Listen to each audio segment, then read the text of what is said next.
Hello everyone, and welcome to the Darkest Hour. I'm your host, Amanda Jane. Oh, the open road. So much to see, such a journey to be had.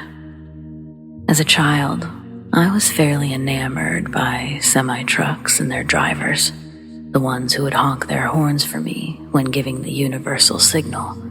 There's an etiquette to this whole back and forth, of course. So when that road was open and clear, I'd relay said signal, and the drivers would almost always oblige.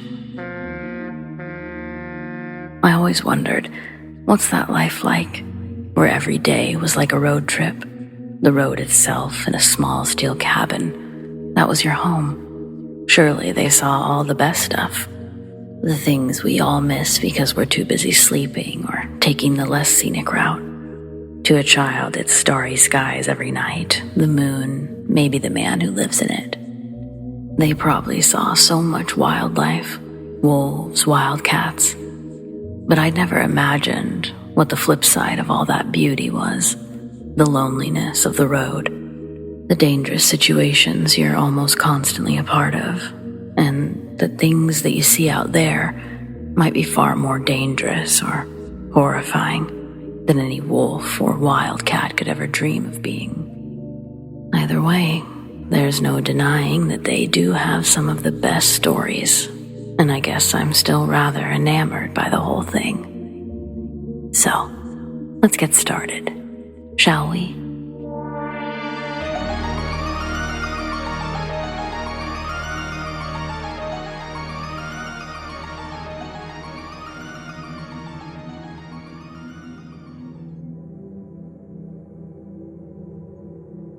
By now, I've been a trucker for longer than I can rightly remember, hauling goods from one corner of this great country to the other.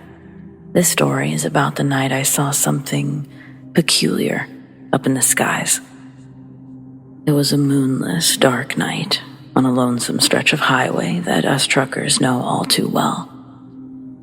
I was hauling a load of who knows what towards the Midwest, feeling the weight of the world on my shoulders at the time. The radio buzzed with chatter as usual, but otherwise, it was a silent night. As I cruised along, I couldn't help but notice something mighty strange. Out of the corner of my eye, I caught a glimpse of something in the sky. When I looked, something moving in a way that no plane ever could.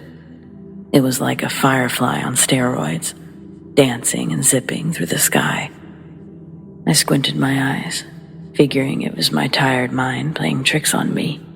But I couldn't shake the feeling that something was off, like I was catching a glimpse into a world I wasn't meant to see.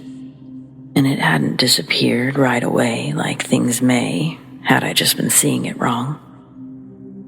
The strangest part, though, was how danged silent it all was. I turned down the radio, rolled my windows down. Sure didn't sound like a plane. I could hear my rig, but I heard nothing outside of that. No rumbling of engines, no screeching, nothing. Nothing but the sound of my own truck and my own breathing. Yet it danced in the sky. It was enough to give this full-grown man the heebie-jeebies. But then, all of a sudden, the thing touched down, like a mile or so ahead of me. I nearly choked on my coffee. It was like a burst of light, illuminating the darkness. For a moment, time stood still. My heart slammed against my chest as I watched it shoot back up into the sky with unnatural speed. I blinked once, twice, hoping my eyes hadn't betrayed me. But I could still see the residue of light from where it had just been, until that was gone too. There I was, alone, on the deserted highway, quivering in my seat. That eerie feeling of being watched crept up my spine, and I couldn't shake it. I swear I could almost hear something beckoning me to come closer to what I'd seen. I rolled up my windows, turned up the radio, and I sure as heck didn't stick around to find out anything else, tell you that much. I stomped on the gas, putting as much distance between me and that spot as my old rig could muster. The whole way to my destination, fear gnawing at me like a damn rat. Was it something otherworldly, or just a trick of the mind?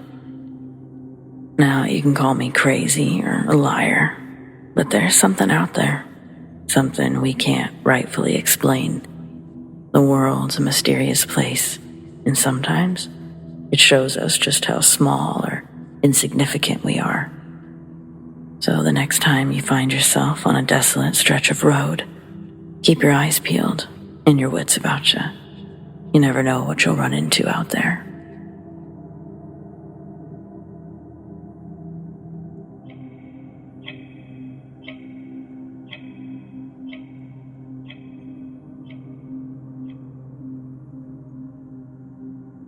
My granddad used to drive big rigs, and after pleading and begging my mom and dad, they allowed me to go on a delivery with him during the summer. It was my 8th grade year. The next fall, I'd be a freshman in high school, and this was my first time out of state. It was a 4-day round trip, 2 days down, 2 days back. My first day on the road, I got to see another side of my granddad I'd never seen. The stern, silent old man that I knew was now making vulgar jokes on the CB to his other trucker friends. Then a short beep would be followed by someone else on the transmission with an equally offensive joke to match my granddad's. And he chain-smoked, another mind-blowing surprise he'd casually put on display every 20 minutes or so. We talked about girls and the fears I had about going into my freshman year, and I was given advice that I'll carry with me forever. Day 1. We'd head through Arizona and most of New Mexico before stopping to rest at the biggest gas station I'd ever seen. The back of his truck, there was a lifted bed with cabinets underneath it. On the floor in front of the cabinets, I'd slept with 2 sleeping bags, one under me for padding, and then inside one. It was uncomfortable, but Granddad warned me ahead of time that the trucker life wasn't that glamorous. Next morning, right at the crack of dawn, we're filling up the tank and hitting the road. Early in, the CB keeps beeping like someone's about to speak, but a voice doesn't come through. Granddad gets on his talkie to let whoever's broadcasting know they don't have a good signal, but almost right after he releases his finger, the CB comes back on, and a woman's voice says, "Hola, hello?" GD looks at me, his eyebrows raised, and gets on his most charming voice before replying, "Why, howdy, darlin'." This gets both of us to giggle until the woman beeps in again. Through chipped static, her voice had a soft accent, and she spoke slow with composure.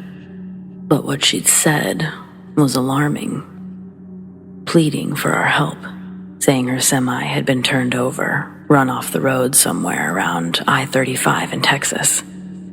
Most of her tires had been shredded in her swerving and tipping. She said she nearly turned the entire thing over. Florida plates. Granddad looks at me again before getting back on, telling me the CB radios are only supposed to reach up to 20 miles. He gets back on and says, "Well, we've just gotten to Oklahoma right now, which is a couple 100 miles north." She says that this is the only transmission that she's been able to pick up, and that she's afraid. After long hesitation, Granddad grabs the talkie and tells her that we'll take the 35 after Oklahoma City to see if we could spot her. Then he asks what kind of vehicle ran her off the road, thinking that he could report it when we got to the next town. She says, "Witches." We both think we misheard the vehicle model, but regardless, Granddad assures her that we'll be in the area near dusk, and that we keep our eyes open for her, adding that she should try other frequencies to see if she could pick up anyone closer. We'd keep the CB on our station so she could come back to it.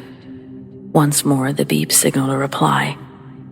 Her last transmission was short, saying, "Soon they'll find me, and soon I'll die." Sitting there, next to Granddad, we were 2 generations, so far apart in age, but sharing the exact same feeling of fear and discomfort during that moment. I'm pretty sure to fear is the first encoding your brain learns when you grow. Scary is scary, and the calmness of her voice when she was telling us these things was hair-raising goosebump status. So, probably goes without saying, day 2 wasn't filled with the laughter of the previous day. We'd drive in silence for hours, with Granddad periodically sliding through the frequencies, trying to catch a blip of that girl's voice. It was the epitome of hitting a microscopic bullseye that's potentially also moving around like you are. We both knew there wasn't going to be resolution, not until we at least tried to look for her. We'd be adding another day to our trip, but Granddad yet again impressed me with his old guy swag by lying to my parents, calling from the gas station saying we'd won tickets to a Dallas Cowboys game. He said we'd be returning later. He'd also buy me a blue Cowboys hat and a relatively expensive adult-sized Emmitt Smith jersey from the truck stop, just to throw the whole lie together. I still have the jersey, but a dog would eat the hat that same summer. When we get to Oklahoma City, Granddad's obviously distracted in thought as he scribbled signatures on clipboards of paperwork he was handed. When the second container was loaded onto my granddad's trailer, I thought it was a mistake, but Granddad tells me that we're scheduled to drop this one off in Albuquerque on our way back. I think he had a realization right then that this wild goose chase was going to lose him money, but we both agreed it was more important to at least try. So instead of turning back west, we went south. It would be well past dusk by the time we crossed the border to Texas. Granddad said that we'd turn west near Waco. I think our collective hopelessness for a happy ending, it led us in a delusional search. We'd passed the Waco exit and multiple others while telling ourselves her semi could be right around the bend. Finally, as we drove through Austin, Granddad knew San Antonio was our last chance to turn off. It was around 2 a.m. by this point, and Granddad had already verbally given up hope near Temple. But as we're leaving Austin, the CB starts to beep again. It was only 2 or 3 times, but it was enough to get Granddad less slumped over in his seat. Then we saw it. In the middle of a long stretch between Austin and San Antonio, our headlights landed on a semi, surrounded by a number of emergency vehicles. Granddad taps the brakes. We begin to slow down, coasting our approach towards the officers working to redirect traffic. Pulling around the mess, I can see the semi's front end. The lights reflecting off the license plate show me clearly. Florida plates. I couldn't tell you how almost excited I was to see that license plate, and I could tell my granddad was in complete astonishment that we'd found this thing. You could see that all of the tires were, as the woman said, shredded. We continue coasting, and we're horrified to see the driver's side door has been completely ripped off. There's no sign of the woman.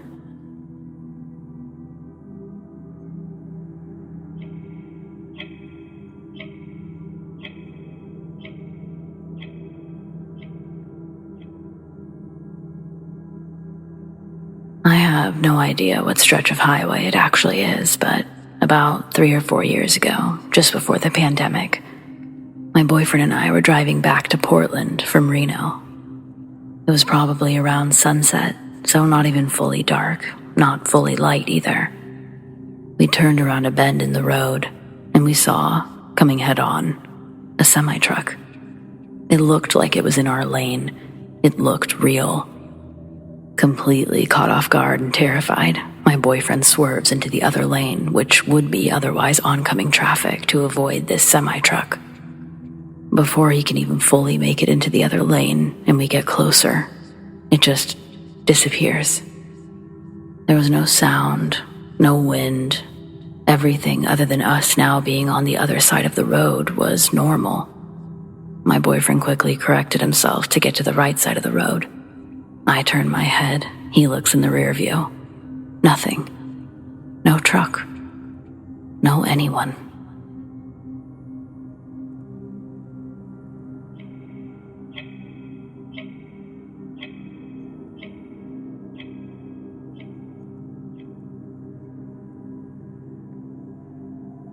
a female trucker from Tennessee, and I've seen some crazy shit in the last 20 years, but nothing like what I just experienced. I prefer to get my sleep during the day and do my traveling at night. Less traffic and lunatics that way. I got back on the road at 9 p.m. thinking I would arrive at my destination right as they were opening, but I'm so terrified that I had to pull over at a rest stop. There's lights and people here. I really don't want to be alone right now, especially on a dark highway in the middle of nowhere. It was around 1 a.m. when things started getting weird. I don't know how to explain it, but it's like I had this feeling of dread or impending doom. I'm not a paranoid person. I turned 46 last week, and I can't name a single other instance where I felt anything like that. It bothered me so much I had to call my partner and kids to make sure they were okay. They didn't really appreciate it. They assumed something must have happened to me because I forgot what time it was. But I couldn't help myself. I should have at least felt better once I'd spoken to everyone, but I didn't. If anything, the feeling only got worse. I even tried distracting myself with podcasts, but there was no shaking it. The only thing I could think to do next was to check with other drivers.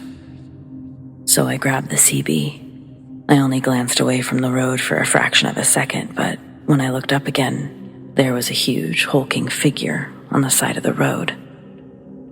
I only caught a glimpse before passing it entirely. It happened so fast, I immediately began to wonder if I even correctly interpreted what I saw. Then, the more I thought about it, the more my brain began to reform the humanoid shape into a tree. Maybe it was sheer terror, or maybe it's because I knew the only reason someone would be out there is if they were in trouble. What if I was leaving some poor soul to their doom? Logically, that was the most likely scenario, and any other night, I probably wouldn't have hesitated to turn around, but I was so sure about that feeling. I knew something bad was going to happen if I turned around. A few minutes later, I realized the CB was still in my hand, but I'd lost interest in using it. I didn't know what I'd even say. It was just past 1:30, and anyone I spoke to would probably assume I'd just taken too many stay-awake pills. Once again, I glanced down just long enough to put the CB back, and when my eyes returned to the road, some huge creature was flying straight at me. Yes, flying. I screamed and instinctively hit the gas rather than the brakes. It was coming in low. I kept imagining it smashing straight through my windshield. It looked much different in the beam of my headlights. Its flesh was gray and mottled, one of its wings longer than its entire body. It happened too quickly to make out any facial features, but from what I could tell, covered in scars, missing a nose. Instead of coming through my windshield, it landed on top of my rig. I felt the whole thing shake with its impact, and had I been a less experienced driver, I probably would have panicked and it would have caused the whole thing to flip over. I didn't know what to do, but I couldn't imagine stopping. So I just kept going as the sound of its heavy, thudding footsteps made their way towards the cab. When it finally came to a stop, there was a screeching sound, like knives scraping against metal, just above my head. I thought it was going to rip open the cab and yank me out right there on the spot. But I still didn't stop. I couldn't. It probably only lasted a few seconds, but it felt like an eternity before the noise finally stopped. The sound of gigantic flapping wings began to fade in the distance. It was definitely gone for the moment, but that didn't mean it wouldn't come back. I found this rest area 30 minutes later, parked right between two other rigs. It's bad form to park so close when there's plenty of room available, but they'll have to get over it. As soon as I drop off this load, I'm going to take off a few weeks. I need to reevaluate how I do things. I know this sounds like I've lost my mind. I wouldn't have believed this story if it happened to someone else, probably. so I don't blame anyone for not believing me. But on the off chance anyone else has ever seen something like this, please, let me know.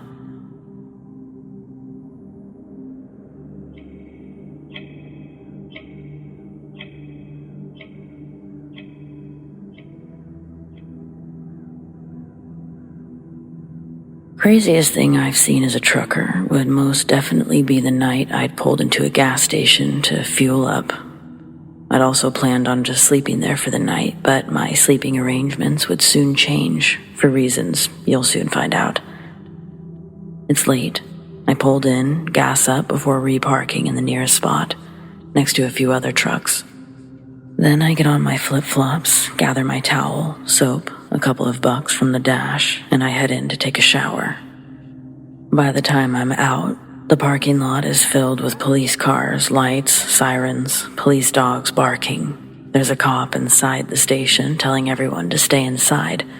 I'm holding my shit like, what the fuck is happening? I'm pretty tall, and I can see directly out of the windows of the gas station. I notice that the majority of the action going on right now seems kind of close to where I'd parked. So I shuffle closer to the window. I'm able to see that it's the semi parked 2 spots down from mine that's getting all the attention. The truck has its driver's side door open, with a young man using it as a shield while he exchanges gunfire with the police, who are in turn also using their vehicles as shields and firing back. The whole time I was thinking, please don't shoot my truck. Please don't shoot my truck. And thank God, not a single scratch came to it that night. I can't say the same for the other guy and his truck. They lit them both up like a Christmas tree in that parking lot. I don't feel too bad, though. I watched as the cops released about 20 or so girls from his trailer while they continued to make us wait in the gas station. Ambulances showed up. The fire department was there for some reason, and it was wild to see. I went ahead and hit the road, ended up a few miles down at the next rest station. I had the luxury of parking away from the other semis. Another added bonus was no shootouts there.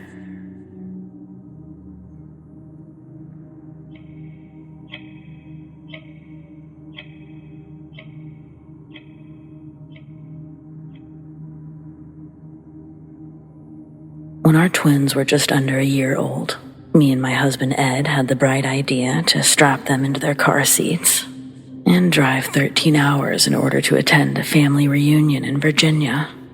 We left later than expected that afternoon. Within a couple of hours, the kids and I are asleep, and Ed drives through the night down I-64.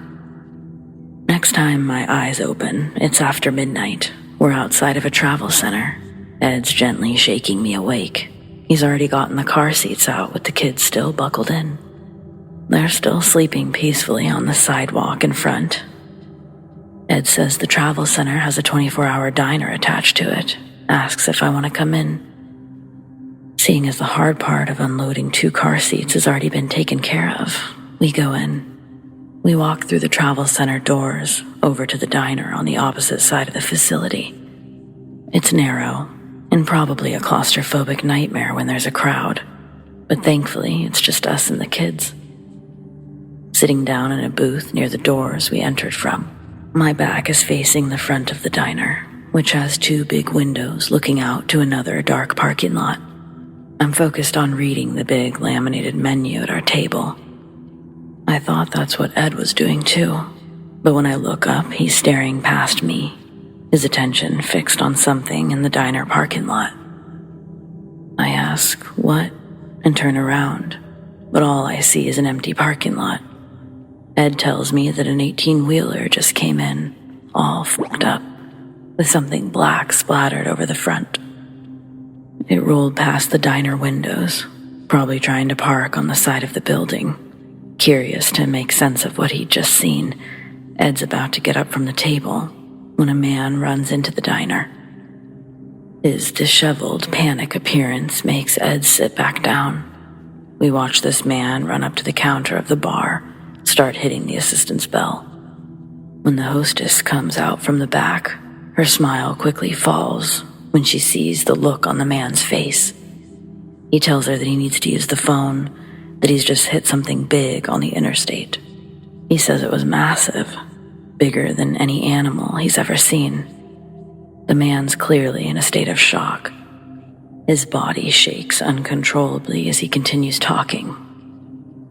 He was heading southbound when his headlights caught these two creatures.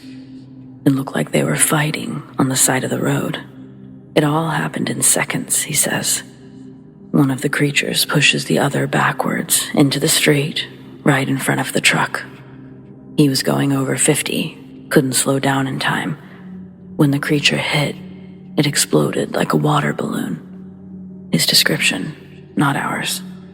It explodes, covering the front and side of his truck with a thick black liquid. He continues. When it split apart, large chunks of the creature went up while others went under. Even in its gelatinized state, it still possessed enough weight to severely bend the front grille of the truck, shattered the windshield a bit, and destroyed one of the axles. The whole diner is quiet, listening to this man.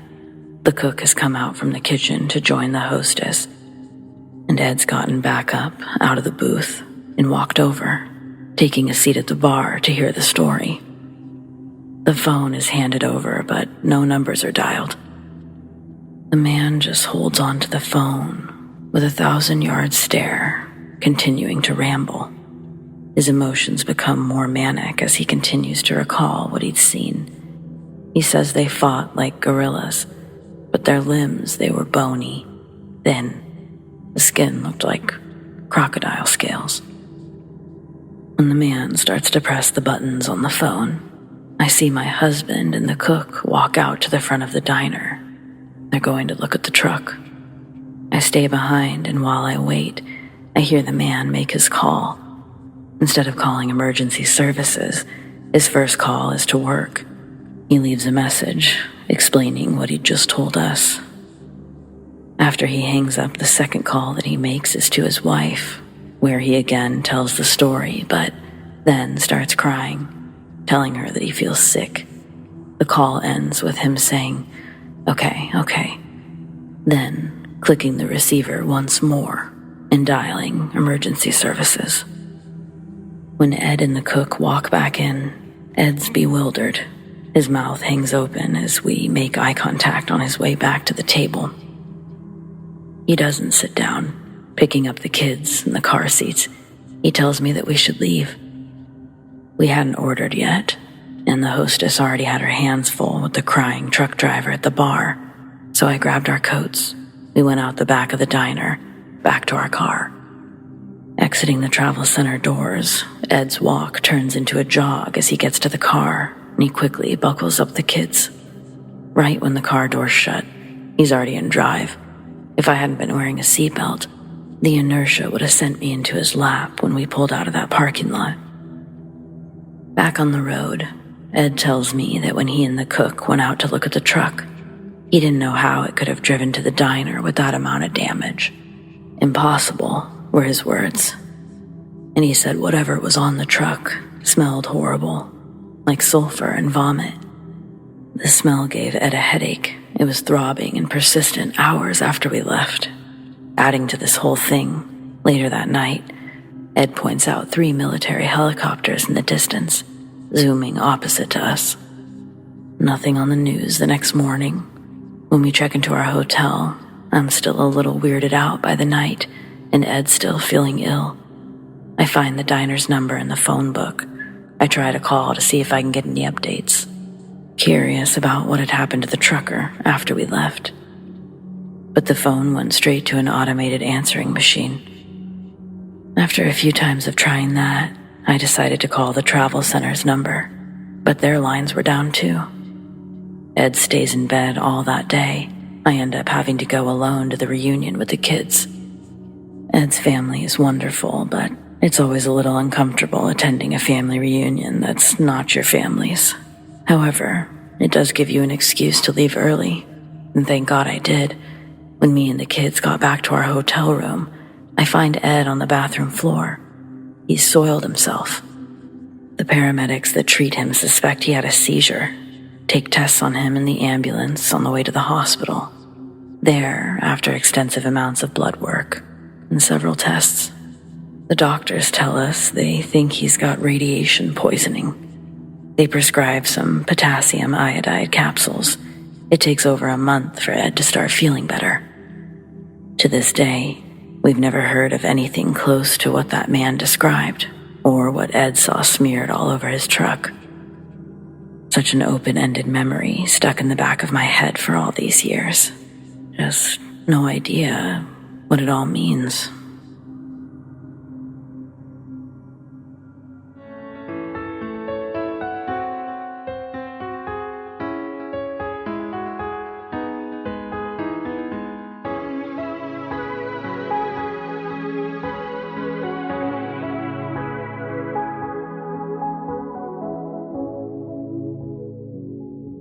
Well, friends, it appears we've reached the end of tonight's episode.